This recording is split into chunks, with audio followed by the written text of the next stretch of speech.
as we are happy to bring in our first guest. He was a super sophomore during BYU's 1984 national championship season. He caught 35 passes that year for 572 yards and 4 touchdowns. 4 of his receptions came during the victory over Michigan. It's our pleasure to welcome Mark Bellini to the Wise Guys. And Mark, we were telling folks you were coming on, and the reaction was, "What? He's my favorite player. What's he up to?" And tonight you're on the Wise Guys. Good to see you. Good to be with you guys. What has it been? It's been 40 years since the title. Does it feel like 40? Sometimes it does, and sometimes it doesn't.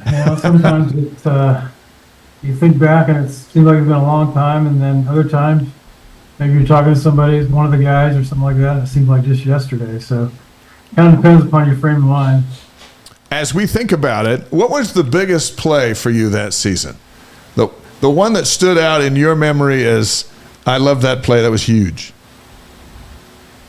Well, the one for me was when I was playing in the Holiday Bowl, a national championship game, and we were doing on the winning drive, coming down the field at the end, and we had like a critical point in the game. It was like second and long, and it was like one of those moments where we'd worked so hard to get to that point. We'd overcome all the odds, and we had came from like nowhere to this spot where here we were having a chance to win the national championship, and we found ourselves behind in the game. So like we'd come so far, and we just we had to score on that drive.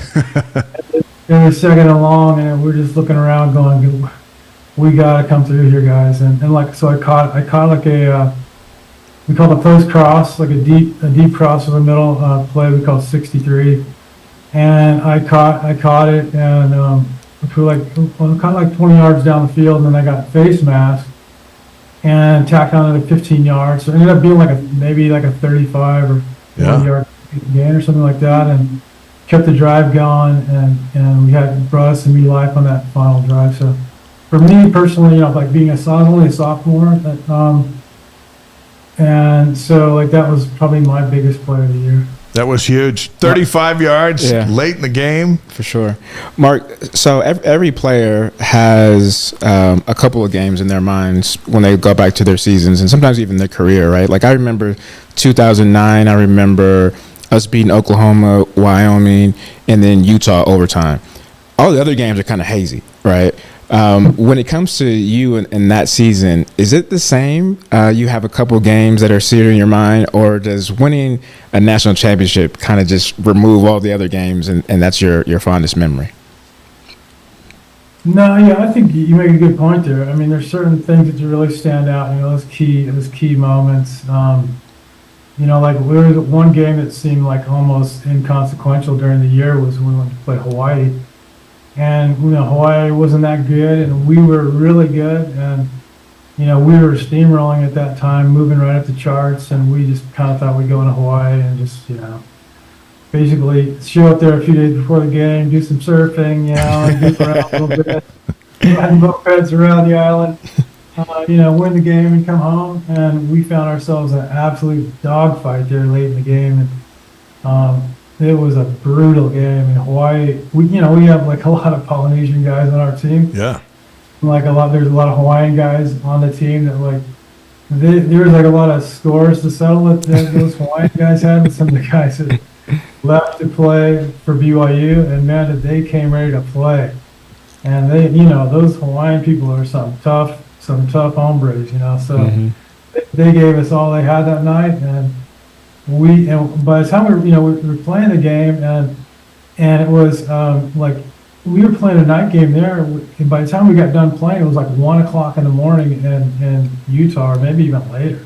So it was late in the game, it was late at night, and we barely pulled off a win there. So I mean, that seems like maybe not a big thing for that, but that was a huge game for us. Cause kind of deep post and late in the game to win. Kyle Morrell made that really famous play where he jumped over the line. Yeah, so some things like that stand out that maybe don't stand out like in the minds of some of the fans. So and then we were kind of in a shootout game with Wyoming that year too. It was a tough game for us. And then of course like we played Pitt. Pitt was our first game of the season, and we came out of there with a win. No one expected us to win that game. They were the third ranked team in the nation, and we weren't even ranked. So of course that was a big game. So yeah, there's a few moments there that like were really like defining moments for that year that stand out more than others. Shout out to the Birminghams in Illinois on the live stream tonight. Former BYU receiver Mark Bellini on the show, presented by Brady Plus. Mark went 40-12 during his time at BYU. That includes winning the 1984 national championship. So much is put on final scores and who won, who lost. But in visiting with you earlier, it seems like the most lasting feelings from those events are from the relationships that you made during them. Is that where the lasting staying power is? Yeah, I mean, I would say so. I mean, there's just a lot of things, I guess, that you could point to that meant a lot to me and to all the guys. I mean, it's just a thing, that it's never going to happen again. It happens to very few people. We won the national championship. Not many people could say that. And it was just, so there's a special bond that I think, that all of you always have that played on that team. There was just a real deep pride that we had at playing at BYU back in those days. When I got there, Steve Young had just left. Steve Young was just starting. Jim McMahon had just left. Yeah.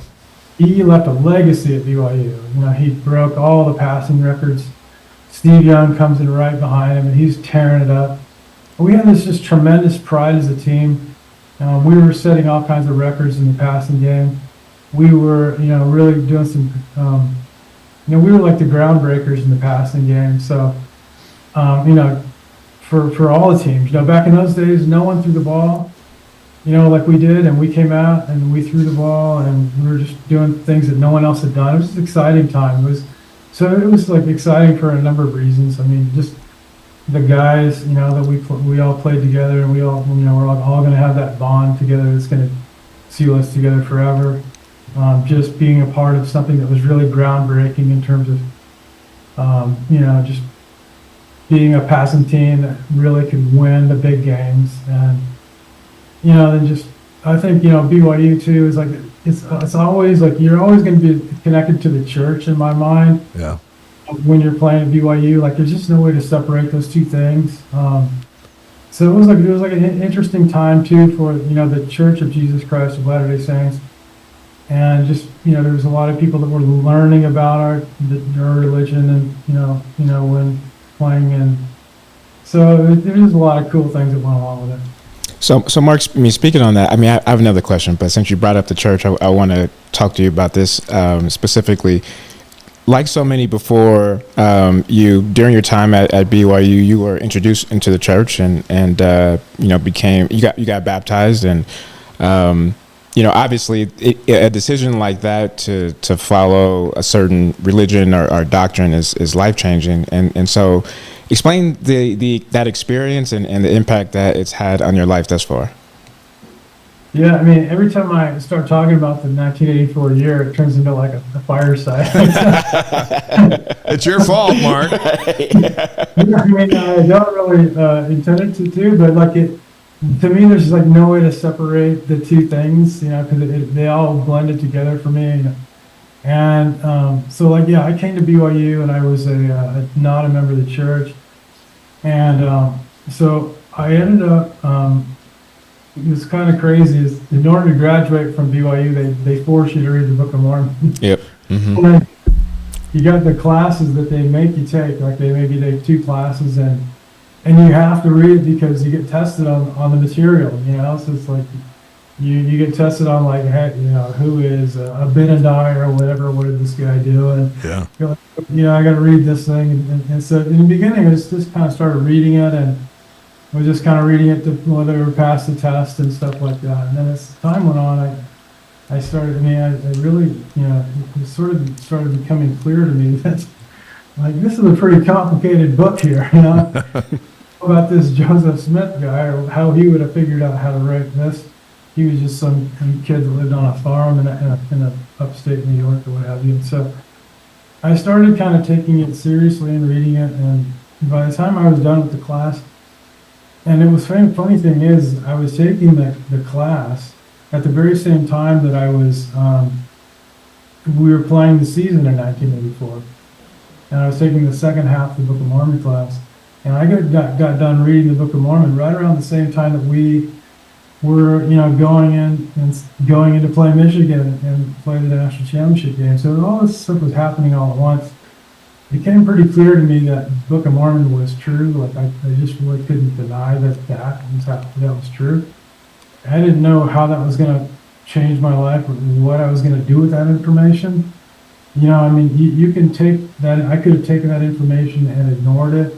I could have, or I could have made it like a part of my life. And I felt like I couldn't deny it. I knew that, like Joseph Smith said, like he had seen a vision and he knew, and he knew that God knew, and he dared not deny it, And I felt the same way. Like I was like, I didn't necessarily want this book to be true. I didn't necessarily came here seeking to be part of this religion, but it seems pretty apparent to me that I cannot deny that the Book of Mormon is true. I was to that point. So I feel like I had to go with it and be true to myself as far as that goes. And yeah, so I do feel like the church over time has meant more to me than playing on the BYU football team. It was so great. I loved every minute of playing on the football team, but it's nothing compared to how the church really changed my life and really made me a different person. And because of it, I have my family now, and so many good things that have come out of it. That's great. What's interesting as I heard his testimony, because I've been here 2009. I'm not LDS. I haven't got baptized. I'm on Wise Guys.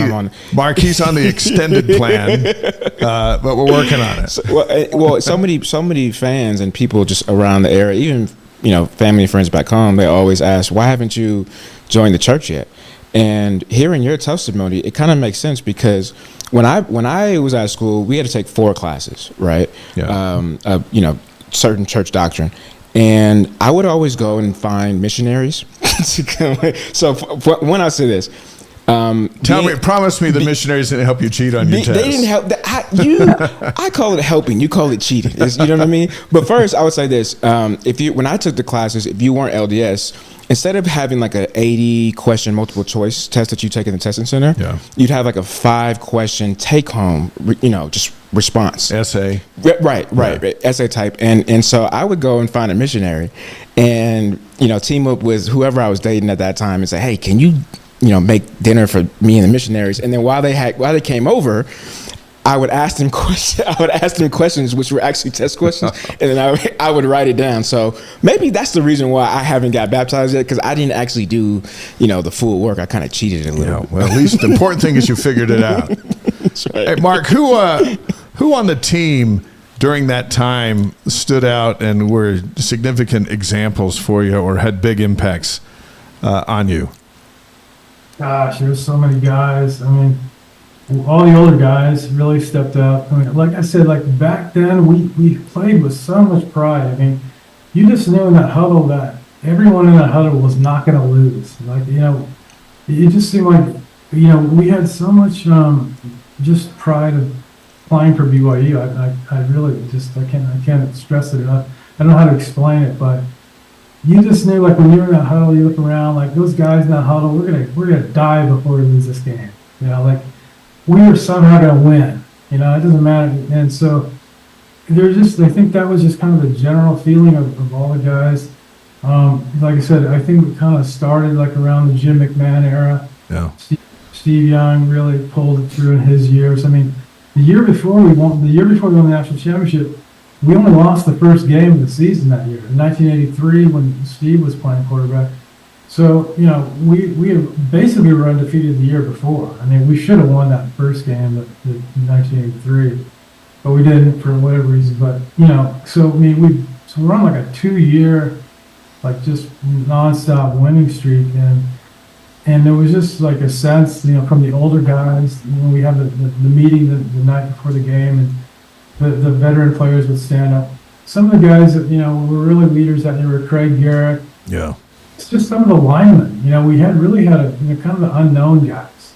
Craig Garrett was a guy, he's passed away now, but he was just a lineman, an offensive lineman. He was a team captain. He was a real leader on the team. Lewis Long, our whole offensive line that you don't hear much about, these guys. Those guys were like really solid, man. And we would huddle up the night before the game, and like we'd have our team dinner and sort of stuff like that the night before the game, and we'd all get in a huddle afterwards. One of the guys would lead us in a prayer.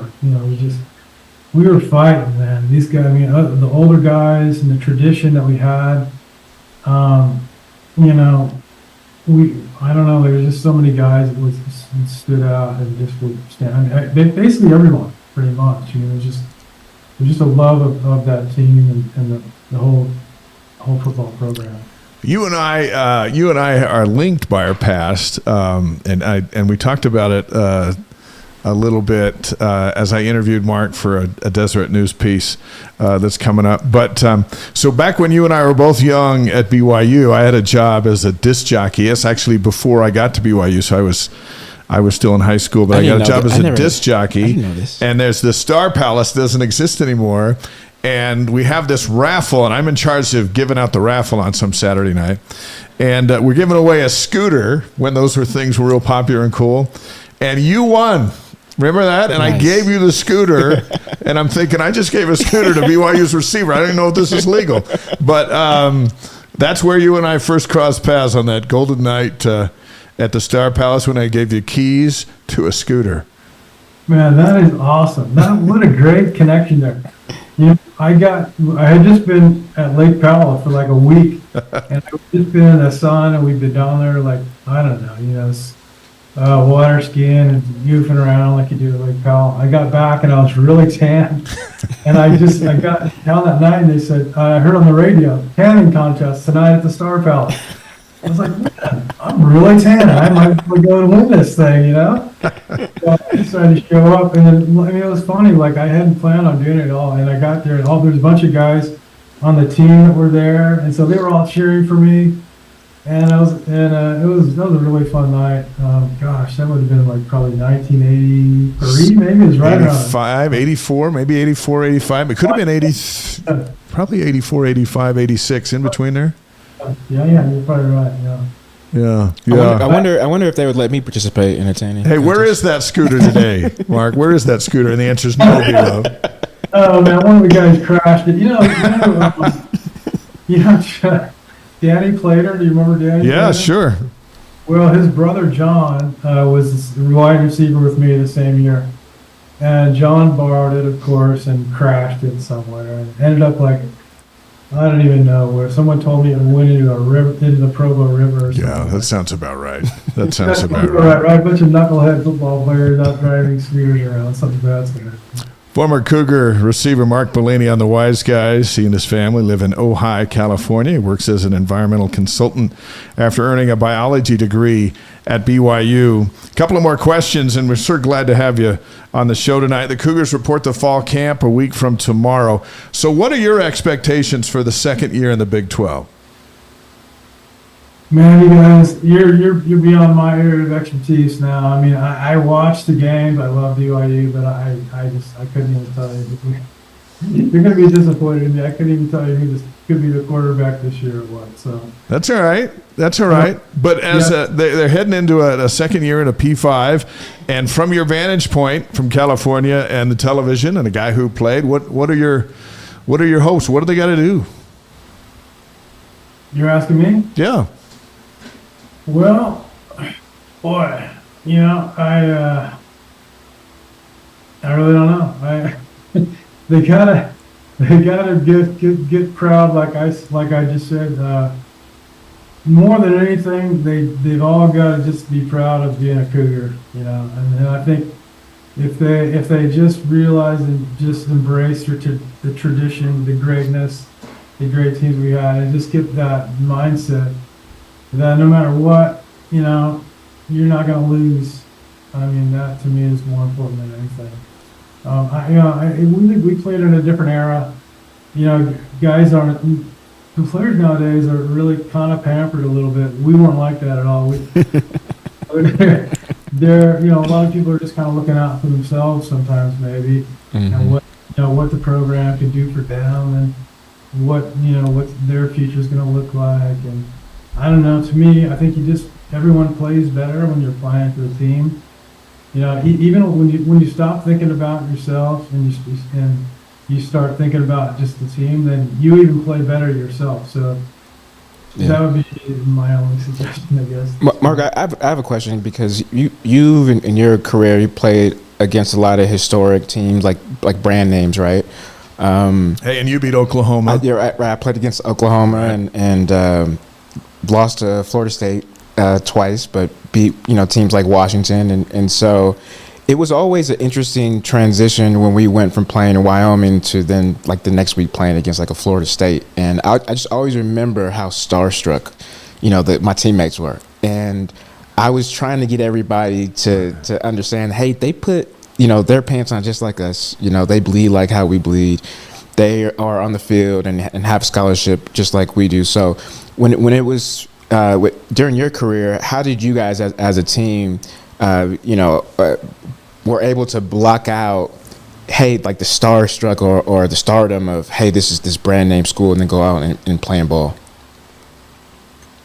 Yeah, I mean, that's a really good point, because we play teams like, New Mexico and UTEP or whatever, and no one really knew much about these teams or whatever. And then the next week you're playing UCLA, and you're like, wow, those light blue and gold jerseys, just solid kid growing up. And those guys are right on the other side of the ball right now. And so, yeah, it does kind of take you back in the beginning. And then, like you said, but once you get into the game, you just start realizing, they're just like everybody else. And they've got good players, but so do we, And I always felt like we could beat anybody. But yeah, you're right. It's a challenge when you're a small school and you're not used to playing big teams, to kind of go into that other level of a really well-known team. We got a unique circle of big wins here. We got Mark beat Michigan, win the national championship. You beat number 3 Oklahoma. Yeah. Brother Matt beat number 1 Miami. So that's nice. A pretty good trio of top 4 things to talk about, and I didn't beat anybody. So that's the you were there in spirit. You were a fan. You were on the field with us in spirit. Yeah, I was broadcasting. I was going, and there's another pass interference call on Brian Logan in the secondary. I did have 2 pass interference against Oklahoma. Yeah, I know, but they were bad calls. Mark, we've got 5 questions for you, presented by Strategy Square, delivering connection, clarity, and confidence in business and marketing strategies. These are rapid fire, and we'll finish up with these. This will reveal more to Cougar Nation about you than anything you've said so far tonight, so no pressure. Okay. You ready, Bilo? All right. This is like 2-minute drills, so don't think, just first thing that comes to your either. Yeah, first thing that comes to your mind. So question number 1, favorite sports movie? Favorite sports movie?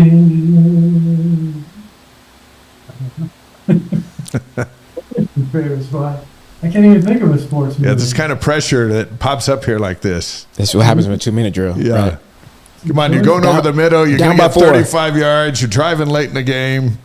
Gladiator. They played in the Coliseum, right? I actually like that. I like that choice. 2.5 years we've been on this program, and no one said Gladiator as a sports movie. Yeah, I love that choice. They're playing for keeps, right? Yeah.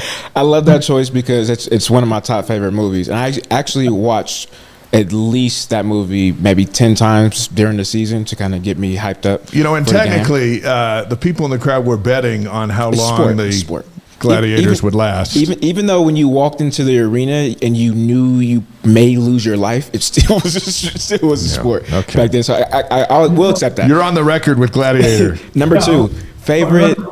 Remember Russell Crowe? Like, you stick together, you survive. Yep, that's true. That is true. Got the team aspect too. Okay, question number 2, favorite singer or band? Well, I got a few, and they're all sort of different genres, but Rush was my favorite inspirational band that I listened to before games. All right. And then I love Bob Marley. Nice. I like just reggae music, and I just think things. Rush and Bob Marley. So That's quite a mix. mixer. Yeah. Okay, question number 3. Favorite breakfast cereal? You will be judged off of this. Oh man. Well, I ate Lucky Charms yesterday, so I gotta go with that. Nice, that's a good Okay, one. no shame in this. Okay, number 4, favorite BYU moment. Yeah, now this you talked about the Michigan game as the favorite moment of that 84 season. This is anything. It could be sports, non-sports. It's just when you think of BYU and your time here, your favorite moment. Favorite moment, I guess after my senior year, I got my blanket at the end of the game, and Elder Holland came up and gave me a big hug. It was a good picture. Nice. There you go. Okay. Hey, I tweeted out that picture today. I saw that, and I thought, yeah. I saw that as an iconic Nice. shot, and but I had no idea that was your favorite moment. It could have been it. I mean, that's the first. It's awesome. So I'm going with. Yeah, Nice. and it was black and white, and it's just a cool photo. Like vintage. Yeah, that's awesome. Nice. Okay, last question. Favorite piece of advice from your wife, Michelle? Don't ever argue with it. I don't know. That's not good enough. Say that again. Don't ever argue. Don't ever challenge me. I'm always right. Those are survival tips. Yeah. I think that's a marriage survival. tip. Survival tips. Is she always right? Darn right. She is. Nice. Well said. Now you're married. Yeah, you know. Yeah, Mhm. yeah, Yep. absolutely. Yep, for Hey, sure. did you guys meet while you were here? We met afterwards when I was done school. She grew up in Provo girl. All right. Nice. And give us an update on your family now. Well, I got 6 kids, and they're all living close. Well, one of them is almost all living close to home. One just moved to Alaska. Is actually the process of moving to Alaska right now. Wow. The other ones are either home or close to home. So various stages of moving in and out. I don't know. It's so expensive nowadays. I'm wondering if kids are ever going to be able to. That's Yeah. true. I'm trying to move back with my You got a parents. basement. They're coming back. I know that. Hey, Mark, we will see you August 31st in our pregame show leading up to that opener against Southern Illinois. Will you be up to any games this fall? Yeah, I want to come out to some games. Yeah. All right, let us know. What's going on August 31st? The season opener with Southern Illinois, August 31st. That's the first game of the year, and then they're on the road for a couple, and then Big 12 play starts against Kansas State later in September. Yeah. They got a tough, awesome schedule. If you're up here, let us know, and we'll make sure to get you on our pregame show. Absolutely. Hey, by the way, I'm writing a book about this 1984 season. You are? Yeah, I hope to be done with it pretty soon. I got it all done except the ending, and I just got to wrap it up. But it's about that season and about my conversion, actually. Oh, good. And Nice. how that story, how that all goes together. And it's going to be called Wide Open, and I'm hoping to wrap it up here in the next few weeks and get it out. Nice. Hey, we'll have you Very back cool. on when that's out and available. That's awesome. By the way, that confirms what Blaine said you guys always would say when you came back to the huddle. I'm wide open. What a perfect title for that book. So true. Hey, and if you're wondering how to end that thing, you guys won. You scored there at the end with Kelly Smith's touchdown, and that's how the 84 season wrapped up with a glorious victory. And then a few months later, you joined the church and all that stuff. What a 12-month period for the ages, certainly for the Bellinis. Yeah, absolutely. Good luck with that book. Keep us posted, and we'll let everyone know where they can get it once it's out and available. Mark, we appreciate you. Appreciate what you're doing, how you rep the Y, and it's so cool to catch up on the glory years and what you got going on. So thank you so much for being with us tonight. Thanks for having me on, guys. You guys are great. Appreciate the time and all the best. All right. That's Mark Bellini.